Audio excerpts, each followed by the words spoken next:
guys, it's Laura. Welcome back to my channel. Happy Friday. I'm really excited. ENHYPEN is back with Bloody Paradise. Let's go ahead and get right into this.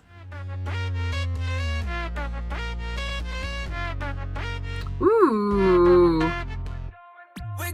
Interesting sound. Ooh. I love that kind of modified bass. Ooh, a little bit of harmonization.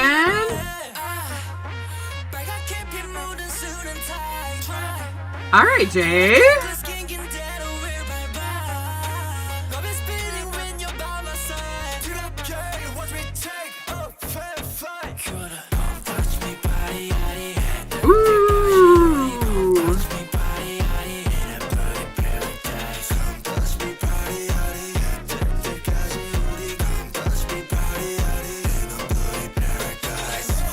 That like kind of crunchiness.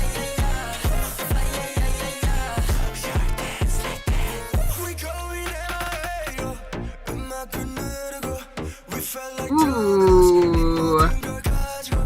Nikki sounds good. I mean, they all sound good, but I really like that part for him. Very rhythmic kind of feeling. I really love that pull away in the pre-chorus. That modified bass is so nice with that electronic sound as well. Ooh, that was a cool transition.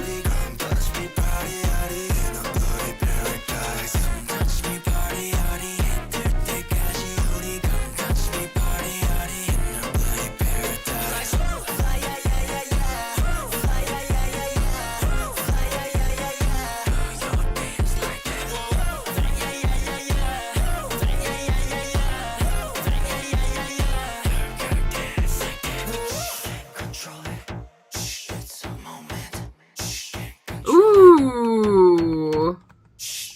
Could it be like a post-chorus? That was so short.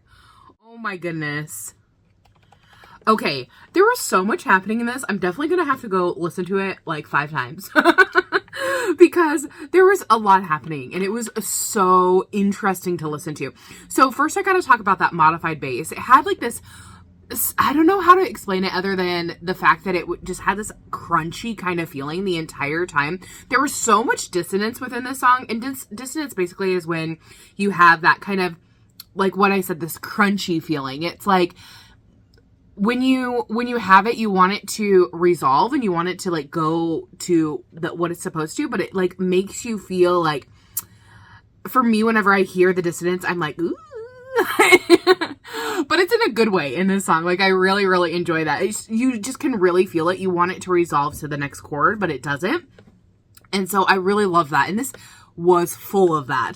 Absolutely so good. And definitely in that first verse, there was a little bit of harmonization in there. There was a lot going on.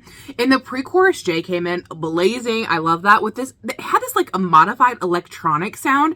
It sounded almost like a trumpet kind of, but I know it wasn't like a trumpet. It was like probably played by a keyboard, or it was modified in a way to make it sound like that kind of brass electronic sound, and it just worked so well. It kind of had this pull away in the pre-chorus. So when the chorus like dropped, when you had this really interesting sound with that, like the combination of everything, and the beat started from the very beginning. So it was one of those things where it's just like you automatically just started like bopping your head and moving around to it. Then we have a little bit of a post-chorus, which was fun because of the way it transitioned in the second verse. I love that rhythmic change up within that second verse, especially in just like the energy of what was happening, right? It's kind of mysterious at the beginning, and it continues to have that same kind of mystery feeling, but it was even more like, ooh, what's going to happen next? Kind of anticipating what's going to happen. I really love the pre-chorus. Again, we have that modified bass and that electronic kind of trumpet sound, and then we had this really cool transition. I wasn't sure who, it was Nikki and someone else, one of the other members, but I didn't catch that. I just happened, because I was looking at different things and listening, but it was Nikki and someone else in that kind of grab, and then the transition into the next part. That was so cool. I love that transition. And then we go into the chorus and the post-chorus. I really love the repetitive, like, yeah, yeah, yeah part. I think that just gets stuck in your head. It's such a smart choice. And then the post-chorus almost is like a whisper, like going on to the end. And it's like, ooh. So basically, like, this just has like one after the other of surprises. And I feel like the more you listen to it, the more that you're going to discover. So that's why I definitely want to go back and listen to it again. And I can't wait to see like the choreography and what they do with this, because I'm already picturing like what you could do with this on stage. Like, it's such like an interesting concept and sound. Like, I'm thinking you could like this is probably my musical theater background coming out, and like just being to like so many concerts, I'm like, you could bring out those big like metal ladder things and then have this whole like rave thing on the stage. I'm like, I think this is a really, really fun and interesting concept for them, and I can't wait to see what else they come up with that kind of leans into this, especially live. So tell me what you guys thought about this. Did you love it? Did you hate it? What was your favorite part of the song or the music video? Like I said, I really loved that transition. It was so incredibly cool. I thought they looked and they sounded great, so kudos to the stylist. But tell me your guys' thoughts down below. I'll see you in the next one. Have an amazing weekend. Bye-bye.